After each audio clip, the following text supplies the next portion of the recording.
order the Cuyahoga County Public Works Procurement and Contracting Committee meeting for Wednesday, December 1st, 2021. Madam Clerk, could I have the roll call, please? And as a reminder to all who are in attendance, this meeting is being recorded and live streamed on the county's YouTube page. Calling the roll, Mr. Tuma. Here. Mr. Miller. Here. Ms. Conwell. Ms. Conwell is absent. Mr. Sweeney. Present. Ms. Turner. Present. There is a quorum. All right, thank you. Is there any public comment this morning? No, Mr. Chair, no one is signed in. Okay, seeing none, could I have approval of minutes from the November 17th, 2021 meeting? So moved. Could I have a second? Second. We have a motion and a second for approval of minutes from the November 17th, 2021 meeting. All those in favor say aye. Aye. Opposed, nay. The ayes have it. And Madam Clerk, if we could have the first matter referred to committee, please.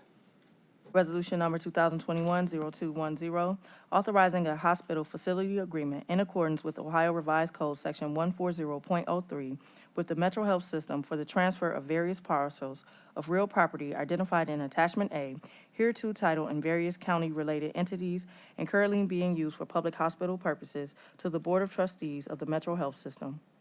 All right, thank you, Madam Clerk. And I understand that Dr. Boutros is here via Zoom, and that he also does have a time frame within which he has to leave us. So I will open the floor to Dr. Boutros, and then if there are any questions afterward, there are representatives from Metro Health here for council if they have questions. Dr. Boutros, thank you and welcome.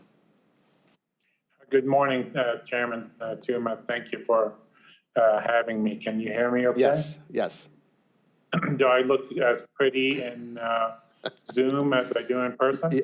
Even better, Doctor, even better. Thank you so much. It's a nice haircut. Thank you. And thanks to the members of council for your consideration of this legislation. As you know, this committee first heard this legislation a few months ago. Members of the committee had some questions and raised some concerns about our respective legal teams have worked together to address.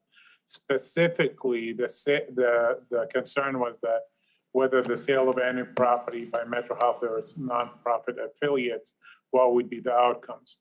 As we have an agreement that any sale would have to be approved by council, and that the parcels that will be used for the park and the Metro Health main campus will be designated for use of as a park in perpetuity. So these were the two big questions.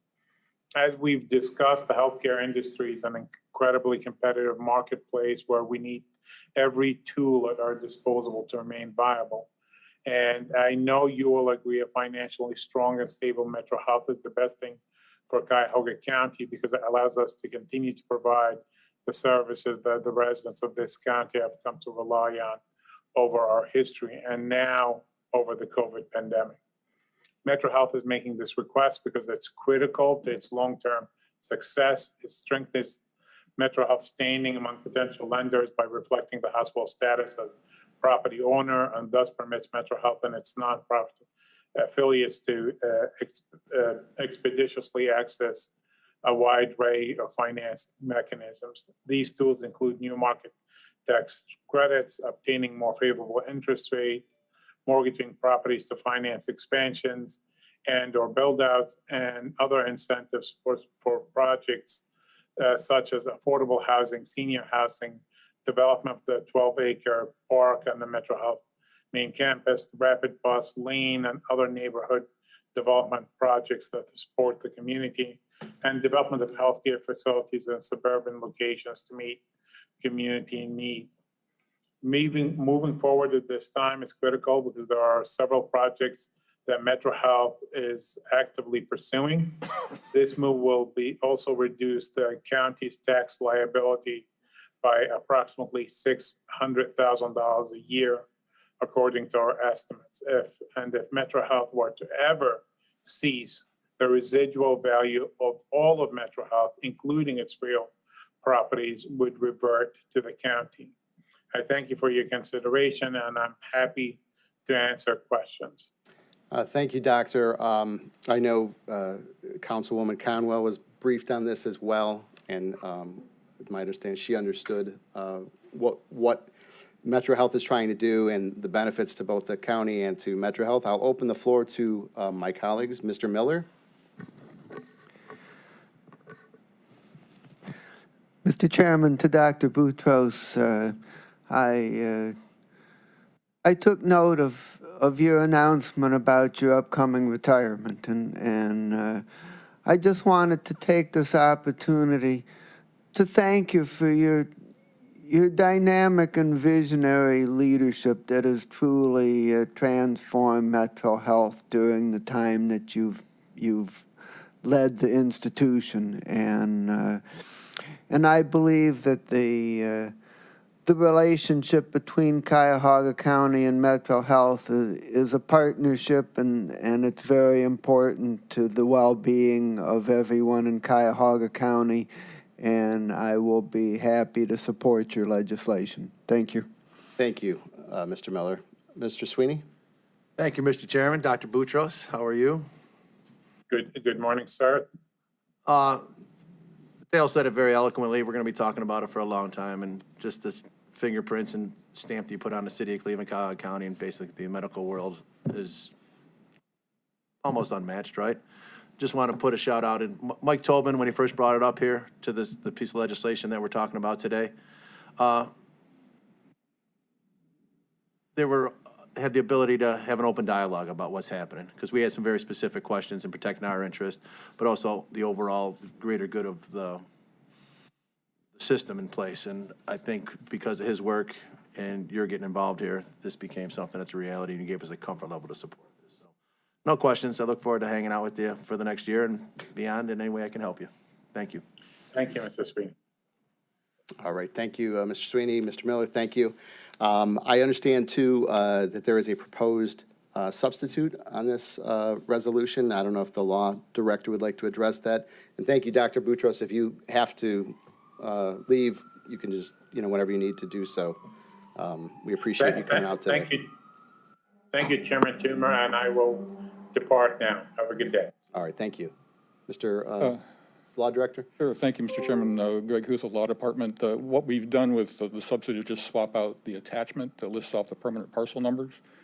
Despite the fact that they're called permanent parcel numbers, they do change over time. So this is an updated list to make sure they've got all the current numbers that exist in our records, in the county's real estate records. Okay. Mr. Sweeney? Tell me that again. A permanent parcel number changes? Yeah. I mean, as you merge, when you consolidate a parcel, for example, one of the numbers goes away. Oh. So things like that happen. Right? Got it. Okay. Thank you for enlightening me. Thank you, Mr. Sweeney. And Mr. Miller, you have a question, or? Yes, I'm just wondering whether the two amendments that we discussed, have those already been, I don't think we've acted on those. How do those get into the legislation? Okay, Mr. Law Director? Well, the only amendment, there's the substitute that changes out the exhibit. Is that the? Yeah, I think Mr. Miller's talking about the agreements that Dr. Boutros just mentioned. That's correct. Right. Yeah. We built those into the agreement. I see. Okay. There's generalized language in the resolution that was actually the problem last time. So we restructured the agreement to be more specific as to how the properties can be used and transferred going forward. Okay, so that is in writing, though? Yes. Mm-hmm. Okay, thank you. Okay. Could I have, I'll make a motion to accept the proposed substitute resolution on R 2021-0210. Do I have a second? Second. I have a motion and a second to accept resolution, proposed substitute resolution R 2021-0210. All those in favor say aye. Aye. Opposed, nay. The ayes have it. And now are there any additional questions from members of Metro Health that are here this morning from council members? Everybody okay with that? Councilman Sweeney, I'm sorry. Any questions of Metro Health representatives? No, okay. Seeing none, I would like to ask, as far as the time frame on this, from Metro Health, what are we looking at as far as moving this along? And if you could just state your name for the record.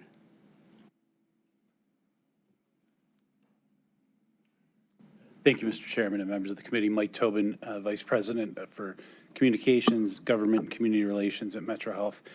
It was our hope that it could be moved along quickly so it could be approved at the December 7th meeting, which my understanding is the last council meeting of this year. Okay, I'm not a mathematician, but I think we would have to do this under suspension of the rules. Does anybody have any objections to doing it under suspension? Okay, okay, so seeing none, Mr. Sweeney's making a motion to move this along on suspension of the rules. Do I have a second? Second.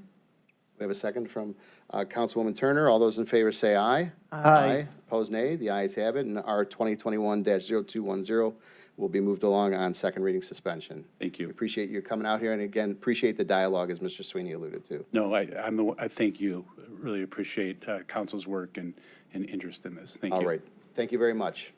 Okay, thank you. Madam Clerk, if we could have the next piece of legislation. Number 2021-0265, authorizing a revenue-generating agreement with Cuyahoga Metropolitan Housing Authority for lease of a county-owned parking lot located on Cedar Avenue at East 22nd Street in the city of Cleveland. Okay, and we have somebody from the Public Works Department on this, or? I hope.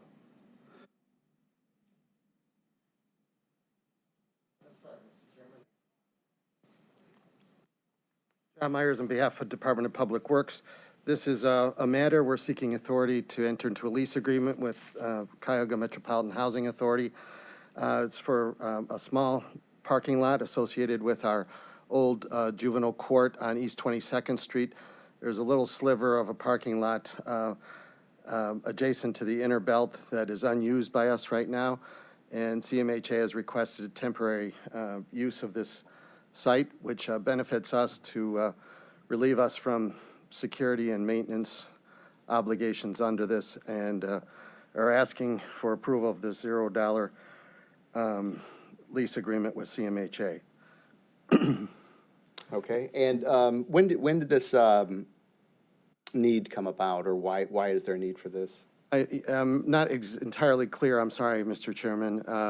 The request just came within the last, recent time that they have some additional needs. I think there's much construction also going on over there, so I think they need places for residents and/or employees to park. So this gives them some flexibility.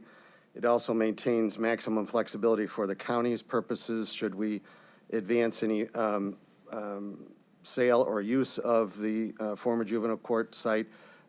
This lease agreement is terminable, able to terminate with 30 days notice by either party. Okay, so there is an out clause. Yes. What's the cost? We are not charging them. This is $0. As I said, it's really, we're not giving up much, and in fact, we're gaining by having them take over security and maintenance responsibilities. Okay, any questions from my colleagues? Mr. Sweeney? Simple one. Thank you, Mr. Chairman. If something happens in regards to the property on the property for liability purposes, is that on us since we own it, or is it on them since they're leasing it from us? Question? Mr. Chairman, to Councilman Sweeney, ultimately, we're never free as long as we're in the chain. We can be sued for anything, but we are shifting under the agreement primary liability to them while they're using it. That's just part of the contract? Yes. Perfect. That's all I needed to know. Okay. Seems good that it's zero, Yes. but zero with liability and zero with not liabilities. Two different stories, and I'm glad we have the story we have second liability, if at all. Thank you. Thank you, Mr. Sweeney. Any additional questions? And I see this time frame here. You're looking at 12/15, so I would assume you're looking for this to move along on suspension. I would ask your consideration for that. Yeah. If there are no objections, I'll make a motion to move R 2021-0265 on second reading suspension. Do I have a second? I have a motion and a second for moving this on second reading suspension. All those in favor say aye. Aye. Opposed, nay. The ayes have it. All right, thank you. Madam Clerk, next resolution, please. Resolution number 2021-0266, making awards on requisition number 6380 to various providers in a total amount not to exceed $1,415,000 for various vehicle repair parts, equipment, and services for the Fleet Division. Okay, and if you could just state your name for the record, Melanie Say, Department of Public Works. okay? And what's the main purpose of this legislation here, Melanie? This contract will provide support services in the way of goods and services to our fleet department. This was a competitive bid. Multiple solicitations went out to various vendors. We ultimately received 17 bids in. We awarded to 14. We're requesting a 2-year term, and I would welcome any questions. All right, is this something, if you could just refresh my memory, is this something we do every couple years? Is that how that works? Well, actually, for the fleet department, this is the first time we're coming Okay. forward with a master agreement. Okay. We have master agreements in place currently for our sanitary department and our facilities department. We're kind of moving towards these master agreements because they give us more flexibility with buying and purchasing and being able to quickly get the parts that the fleet department would need. So this is kind of the first time for this actual master agreement with fleet, but before they've had previous contracts with various vendors. Okay, see, I didn't recognize this, so I do wake up during these meetings. Okay, any questions from my colleagues? No, seeing none. I see this too is looking at a 12/7 date to start this contract. So I would assume you're looking for second reading suspension on Yes, we're this. respectively requesting And- second reading suspension. Okay, and so we can get this moving along, I'll make a motion for moving this along on second reading suspension for R 2021-0266. Do I have a second? Second. We have a motion and a second to move R 2021-0266 along on second reading suspension. All in favor say aye. Aye. Opposed, nay. The ayes have it. All Thank right, you. thank you. Madam Clerk, if you could read the next piece of legislation. Resolution number 2021-0267, authorizing an amendment to contract number 839 with Envision Cuyahoga for lease of office space located at 4621 Fulton Parkway, Cleveland. Okay, and if you could just state your name for the record. Morning, Chairman and members of the committee. John Myers on behalf of the Department of Public Works. We are here today seeking authority to enter into a 5-year extension to our lease with Envision, which is our Old Brooklyn Neighborhood Family Service Center. We lease the entire building of approximately 58,000 square feet, plus 300 parking spaces. HHS uses this facility as one of their, probably their busiest satellite facility in the county network. There's over 300 county employees that are based out of this site. It's located at 4261 Fulton Parkway. The total amount for the 5-year contract is approximately $4.2 million. This is maintaining the current rate that we've had for the last 5 years and continuing it for this tenure and term. Okay, is there an out clause in this?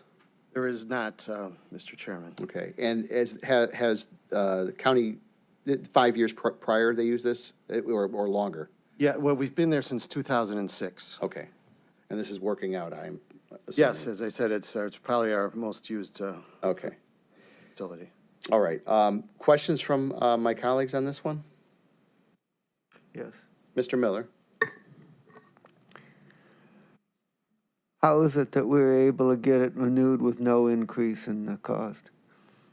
I had negotiated this at the last amendment that we would have this option to continue at the same price. You did a good job negotiating the last amendment. I'm not sure this is a tough landlord, but anyhow, it's economically, it's staying status quo, which is a good thing. Thank you. Yes. Okay, and what is the time frame on this? The lease is up in January, and I would ask for consideration for a second reading suspension just to have it in place prior to the mid-January renewal date. Okay, does anybody have any objection to moving this on second reading suspension? Okay, seeing none, I'll make the motion to move R 2021-0267 on second reading suspension. Do I have a second? Second. We have a second, and a motion and a second for 2021-0267 on second reading suspension. All those in favor say aye. Aye. Opposed, nay. The ayes have it. Thank you all. Thank you. Madam Clerk, if you could read the final piece of legislation? Resolution number 2021-0270, authorizing an amendment with Advanced Server Management Group for print management operations. Okay. And if you could just state your name for the record, or names for the record? Janelle Green, Department of IT. Okay. All right. And if you want to explain this legislation here? Sure. Good morning. This is an amendment to an existing contract with Advanced Server Management Group, or ASMGI, for print management services for the county. In 2018, in a joint effort between IT and Public Works, RFP 42083 was posted for these services. The operations of the print shop were examined at the time to look at the risks and its ability to maintain and provide services from that point forward. Some of the items that were taken into account were capital outlay costs and aged equipment. The cost for replacement of equipment would be nearly $1 million, and repairs could average about $22,000 per occurrence. With that in mind, the county sought a service-based platform for the print management services that would provide a software that would perform the competitive bidding for those needed services. The county would work with the finalist to supply the specs and complete the job. ASMGI would ensure that the vendor would be paid. In the RFP, the initial term was for 3 years, with 3 additional 3-year renewal options. We are seeking to exercise the first renewal option on this item. Okay. Questions from my colleagues? Okay, seeing none, I see the contract time frame here is 12/31. So you're looking to move this along. Yes, if we as could well. suspend the second reading, we appreciate it. I have a question. Mr. Miller has a question. Mr. Miller. My question is how the cost for the going forward time frame compares to what we're currently paying. Okay. So we had the ability to add a little bit more money depending on what the the number of print jobs we run through. But the average cost is about the same. Outside of the initial year, we had some startup costs that we had to implement because of the use of the contract. There's a $50,000 a year software fee, and then the remainder of the funds, in this case, $320,000, would be to cover the cost of any bids that we would have for the print jobs. Okay. Any other questions? Seeing none, so we can get this moving along for you, I'll make a motion to move our 2021-0270 on for second reading suspension. Do I have a second? Second. We have a second. Our 2021, I'm sorry, our 2021-0270, we have a motion and a second. All those in favor say aye. Aye. Aye. Opposed, nay. The ayes have it. And we'll move this on for second reading suspension. Thank you, folks. Thank you. Is there any miscellaneous business before the committee this morning? Thank you for your leadership. All the way, thank you. Thank you so much. And could I have a motion to adjourn? So moved. I have a motion, and I'll make that second. All those in favor say aye. Aye. Opposed, nay. The ayes have it. And Public Works shall adjourn at 10:26 a.m.